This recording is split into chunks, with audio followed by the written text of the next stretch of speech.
I get to share with you for a little bit, but also you should be bringing the Q and the A. You bring the Q, I'll bring the A. You bring the questions, I'll bring the answers. And it's making me sign in here. Let's see. Yikes. Well, bear with me a second. It is making me, I'm having to do a little bit of a sign in here that I didn't anticipate. That's okay. We're all friends here, but welcome. We're going to be talking about flow in just a minute. What is it called? Restream. I think it's this one. All right. DSOPD. Boom. Let's see. Let's see if this works.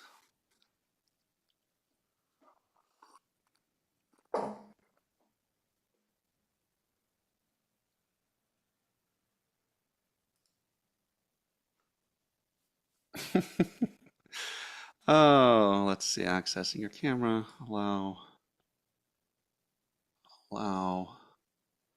You guys are so awesome just to be here to allow me to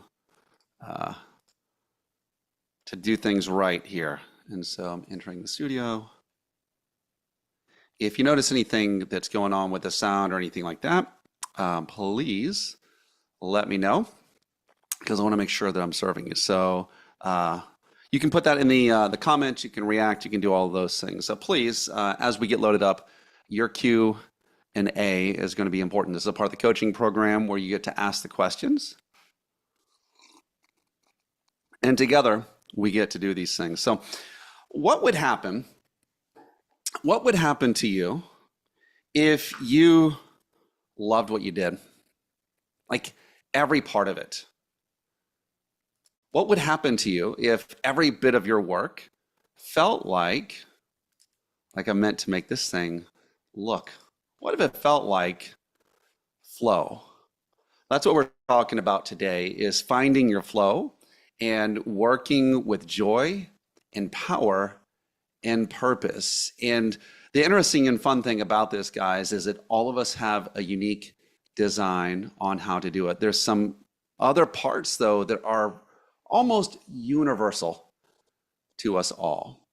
And one of the ways that it was discovered was in the 1970s. In the 1970s, there was a psychologist who he was trying to get to the bottom of something. And so he gave pagers to thousands of students around America. And what would happen is every time the pager paged or it beeped, it would buzz, they would look at it, and they would have to record how they were feeling and what they were doing. Now, these were students, and no one could really be sure about the moments of what the psychologist was looking for, which is peak moments. Peak moments in life where you're excited, you're joyful, and you're happy. And so that's what he was looking for in the study. He didn't tell any of the subjects. And what happened next shocked everyone. Because while you would think that all of these students would be happiest when they were watching TV or they were doing something leisurely, what they actually found is that they were happiest when they were challenged. It actually confirmed something that the doctor had experienced himself.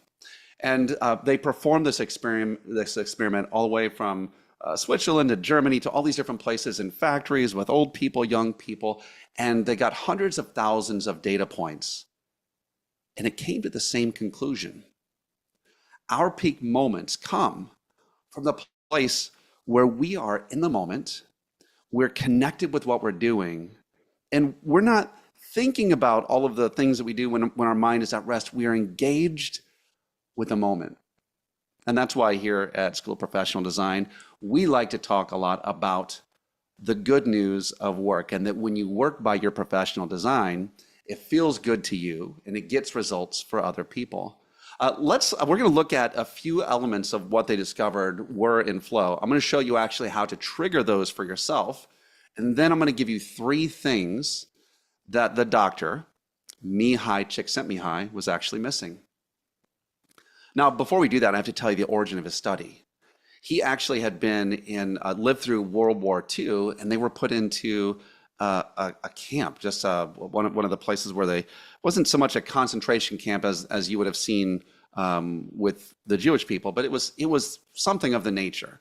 And one of the things that Mihaly Csikszentmihalyi noticed was that some people were completely wrapped up in the difficulty of the moment, and others could still find this place where nothing seemed to matter. Like, he didn't understand how when he was a kid, people were thinking doom and gloom, but when he was playing chess, all of his problems seemed to melt away. And so that's what a lot of these studies were designed to find, is like, how do we actually connect our happiness with our work? And is there a result? And so for us, this is still the study that we continue to go on. Now, I have his book here called Flow, and I've got to tell you, if you've ever read any of his work, you can see that the study is incomplete. And so we're going to put another chapter on that together.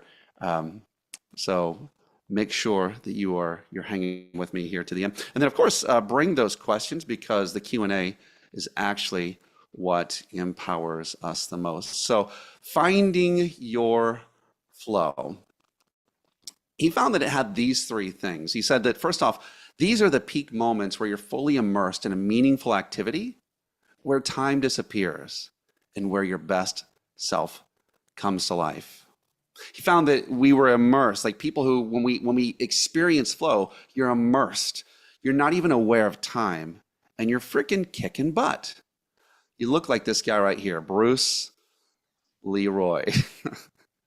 And if you're someone who grew up in the 80s, flow would have looked like what Bruce Leroy looked like here. And sometimes for some of us, it gets actually activated by the same things. And so I like to look at this.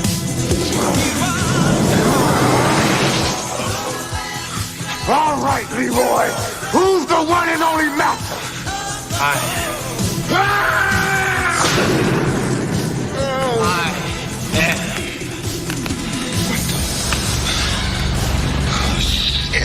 Oh, God damn. Let me go, motherfucker, let me go.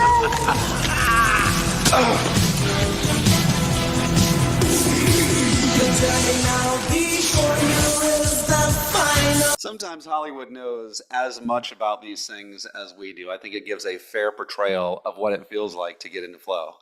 You know, the moments where you are kicking butt. Well, here's what Mihaly Csikszentmihalyi said comes along with that. It's, you have a clear goal. So you understand what you're doing and why you're doing it. You have a clear goal. You have a sense of control.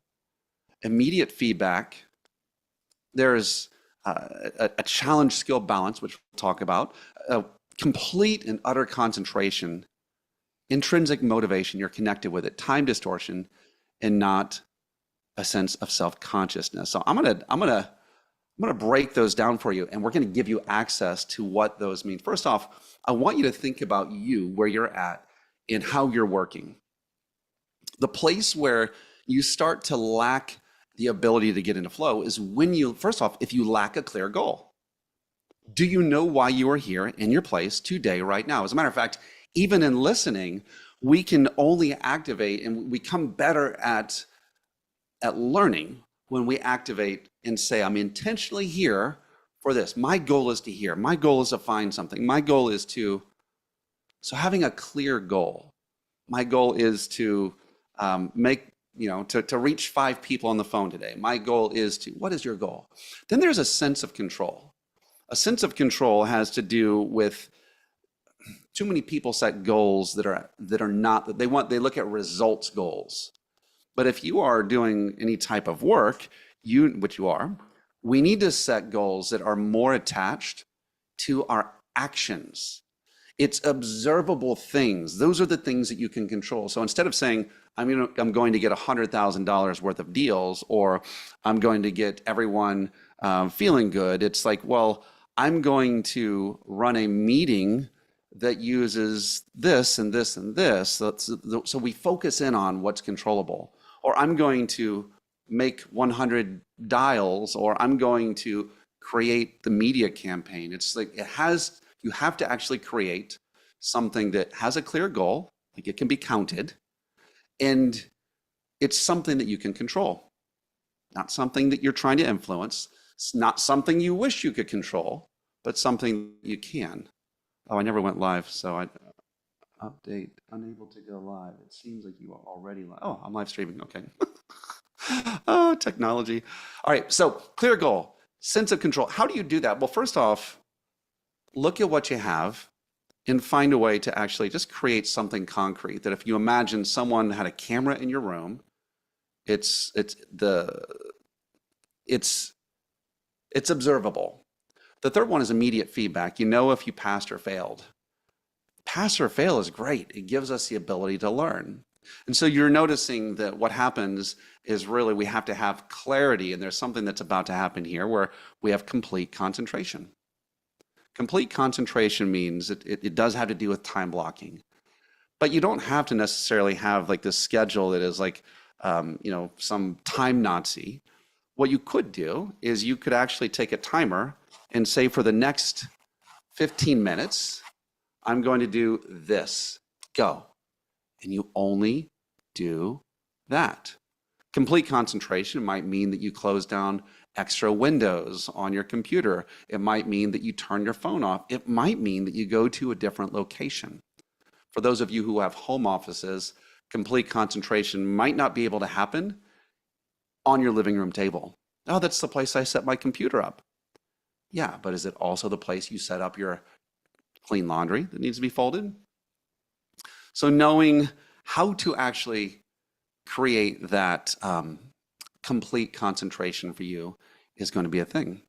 Intrinsic motivation means you love doing it. And we're gonna talk about this in a moment, but I believe in having like just looking at that vision board that you have, feeling it in connection to the actions that you're about to take matters.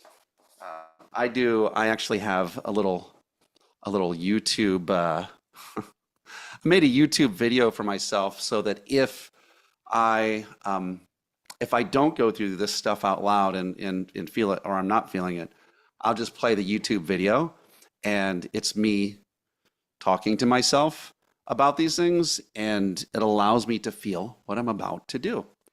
So we have to connect what we're doing with what it is that we desire. Time distortion, I think it happens on its own. I don't think that we can force that to happen. But then there's this interesting thing called like ego is not driving this. So not being conscious of self. If you ever notice it, for those of you you like to help people, have you ever noticed that when you're helping others, you just kind of melt into it? You're not even sure where time begins or ends. For some of us, maybe it's when we're doing a task. I've seen some of my children just click on and become amazing at whatever they're doing.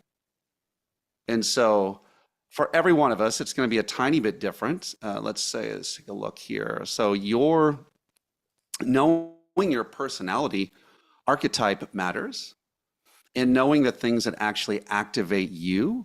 I believe we all have activators and triggers. We have triggers that keep us out of flow. We have activators that put us into flow. And so what are those for you? If you're a visionary, you might get dragged down by too many details. That might be a trigger. Or if someone criticizes you, that might be a trigger for you, right? If you are a strategist, you're probably activated by planning. You're probably activated by confrontation. You're probably activated by figuring things out. But you probably get triggered and dragged down by people that are like trying to slow you down. People who are, they're getting their feelings in their way. If you're a pioneer, you're activated by stuff that's new. You're activated by fun. You're activated by novelty. And these things can trigger your flow. You might be triggered by the boring, by the mundane, by the details, by the stuff that activates a strategist actually triggers a pioneer. And if you're a connector, You are activated by others. You are others activated. But you might be triggered or stopped by things that involve routine or things that involve conflict, right? So all of us are different in what we have that's going to activate us, what's going to trigger us. We've got to be able to find how to bring these to life for us. So let's look here. Let's look here. Let's look at some of the ways so that you can actually. We talked about the clear goal part, right? So if you have a clear goal, this is you like going into your vision board, going into what it is that you're trying to create, and just concentrating for a time on one thing. I'm going to get 3 people to talk to me. Sense of control. We again, don't be so scattered that you're just going to say, well, whatever shows up, I'm going to do. You can do whatever shows up, but to get yourself into flow, make your work a game. Hey, I'm going to do this. I'm going to do it by this time, and we're going to go. Okay? If you tried and you failed, it's okay. It's just like it just puts, we've got to get into the zone though, and we've got to be real about the immediate feedback. I do think that we need a coach or a guide to help us with that, and that's why we're about to go into the Q&A here in a moment, so that you guys can bring your stuff and get some feedback for what's happening as you're out there living this stuff. There's something I haven't talked about yet. This challenge skill balance. And this is where a lot of us overachievers get it wrong, because we know that we can do things, we can do things well, we can go deeply into things. But what we don't realize is that if we go all the way off into the deep end, we're going to get tired faster than we thought we would. You see, all principles work for all people, except for all people don't work for all principles. Let me say that again. All principles work for all people, but not all people work for all principles. And the reason why sometimes you've started things, and I've started things, all of us have started things, and we don't complete it, or it stops working, has mainly to do with we haven't matched it up with how we would do it, what our personality is. So the principle works, but we haven't taken the time to actually dial in what's right and real for us. So instead of saying, I'm going to do 50 push-ups a day, if you're a connector, maybe you would say, I'm going to get someone and we're going to challenge each other to do 50 push-ups a day. Like, we're going to do it together. Or if you're a strategist, you're more like, hey, look, I'm going to make a competition out of doing who can do the most days in a row with 50 push-ups, right? If you're the pioneer, you might say, well, I'm going to do 50 push-ups a day. I'm going to do push-ups a day in a different place every day for as many days in a row as possible. So we find that trigger of new to bring into it. But what I want you to see is that we keep it challenging, but not too difficult. Okay? If it's too easy, you'll get bored. If it's too challenging, you'll give up.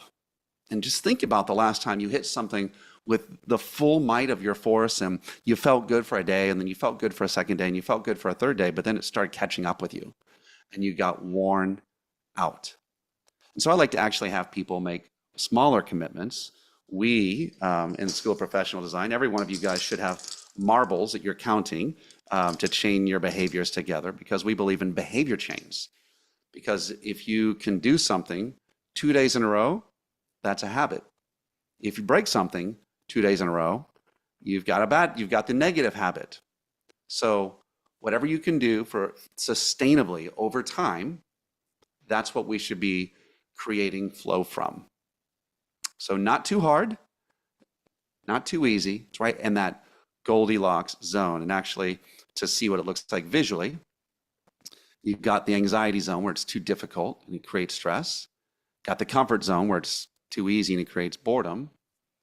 You got the growth zone where it's challenging but achievable. And then you've got flow. It's that perfect balance where you're back and forth. Now, I believe this. This is my spacey orange tree here. I believe that when we are in flow, what's happening is that we're participating in eternity. And I think that's actually a big part of the works that we're supposed to be doing here on earth, bringing heaven to earth. And when we do those things, it creates this element of timelessness. And the feelings that come from flow, like it's like you come back, you would think that you would be depleted. But when you're in flow, you're finished working and you have even more energy than you had to start with. What would your day look like if that's where you stayed, at least for half of your day? How can you adjust your schedule so that you're not being interrupted and pulled out of flow? And I can tell you right now, that might be the key for some of you. Stop interruptions for certain times. Like, this is my flow time. What would you, what is the main thing that you want the biggest results in? And how can you activate flow towards that? Flow is the multiplier. In flow is where you get to not only get whatever the payoff at the end is, but flow is the place where we have the payoff in the midst. It's the place where truly the journey is at least as good as the destination. Now I'm going to give you the 3 elements that Mihaly Csikszentmihalyi didn't include in his studies. And I think that these are actually the most powerful multipliers of all. You ready for it?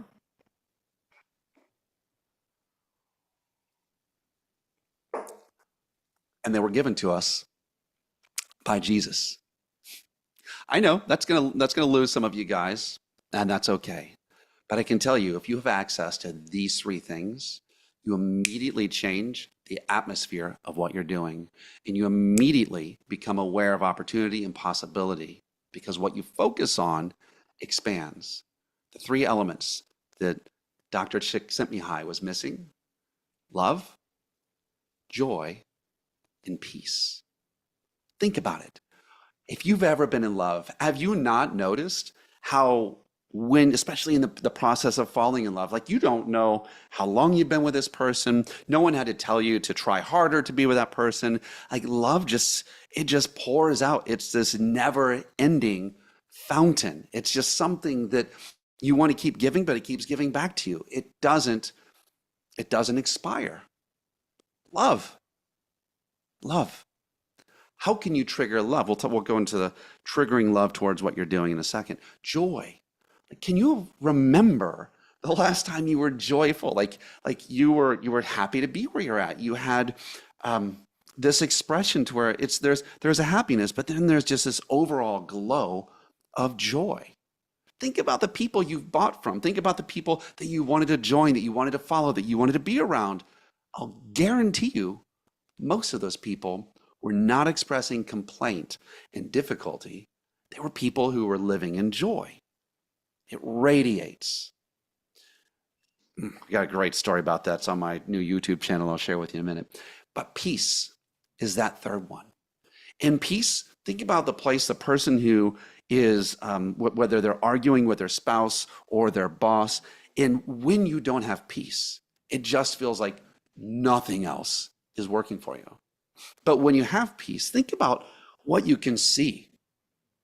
Right? When your mind is full of turmoil, you see nothing. But when your mind is full of peace, you can see opportunity. And suddenly, the positive has the ability to work its way into your life. How can we cultivate love? Well, we can love ourselves. We can love our vision. We can look at these things on our vision board and just for a moment, feel it. Okay? We can believe it, and that can bring us the joy. Oh, you want to get out of debt? Can you picture for a moment? Can you feel the fruit of that, of what it would feel like to actually be out of your debt? Can you feel what it would feel like to actually have your team growth of this size or your business growth of this? Can you stop for a moment and let yourself feel it? Because if you can, you're now entering into this spiritual, practical part of things where flow isn't just this thing that's in front of us, it's also this thing that's inside of us, where work is physical and spiritual. And what happens is you experience the tasting of the fruit. The fruit of what? Of, oh man, I love this, right? I feel this peace. because I'm out of debt, or I feel this joy because my family has this house. Right? I feel this love because my team feels this way. I feel this. Anytime I've ever worked with someone to cultivate vision, they normally start with a dollar amount because they want this thing. But if you look deeper and deeper and deeper into it, ultimately, we want these things to create a feeling. Feelings are the fruit. And if we can actually allow ourselves, we can experience the feeling before we experience the actuality of these things. And this is how we become connected to it. And no longer will you work from a place of lack, and instead you will work from abundance because you're already experiencing it. And you don't need to prove yourself or to have this thing. You become less needy. So these are some of the ways that we can do it. There's some other stuff that's buzzing around in my brain, but I'm just going to throw it out there to you guys, and you can ask away. You can throw things into the Q&A. But I hope this helps. I hope that you can find a way to stir this into your daily path, your work today. If you're someone that's actually evaluating, should I leave or should I go? Should I leave this job and go into a new thing? I would ask you this. Have you taken the permission to actually access and create flow for yourself? Or have you been waiting around and complaining and not giving yourself these things? What would happen if you actually just brought flow into the place where you're at? Would it create this flourishing environment and that you think you're going to find somewhere else? For those of you who have been floundering in the endeavors that you've been doing, how can you access flow? How can you create a work day, a work structure from your time to your activities that would allow you to spend more time here? This is the great multiplier. Find flow at all costs. It's one of the reasons that we're all here. So I hope this helps. Again, I'm going to look over to the Q and A, and if you got those, just pop those in, and we will take those. You can raise your hand. Well, actually, don't raise your hand. Just put them into the Q&A. You can also respond back to the text message that was sent to you to remind you of this time together. And if that is that's on there, you'll just have to bear with me for a moment as I look to see whether or not that's a reality. Sorry, I didn't have that pulled up. I'm looking away from y'all for a moment. Let's see.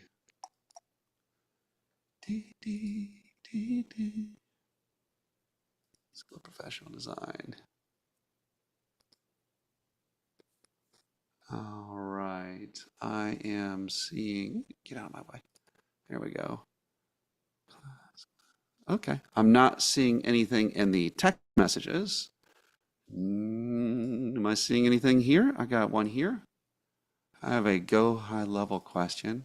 Yeah, no, let's go ahead and submit that somewhere else. I don't want to, this is not a go high level place for this one. This is, but if you can zip that to me, we'll get you taken care of on the go high level part. Cool.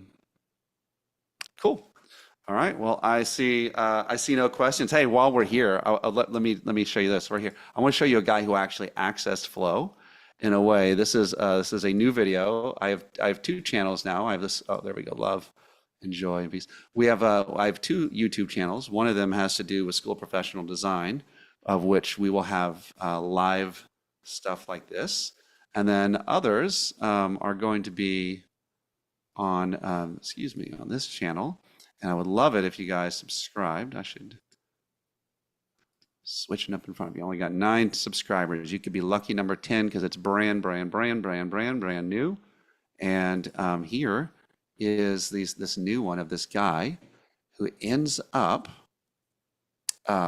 getting the weight of trying off of his shoulders, and he gets into flow. Sorry, I had to take the long way to get there. But hey, they called him anyway. None of you guys had questions. Cursed. The Olympic speed skater. All right, let me pull this up and I share my sound. But definitely, yep, if you're a YouTube person, definitely subscribe. And you like success stories, um, subscribe here. Let's see, here we go. They called him cursed, the Olympic speed skater, destined for gold, who only knew heartbreak. That's exactly what it was like for Dan Jansen. Expects this guy to be one of the top finishers.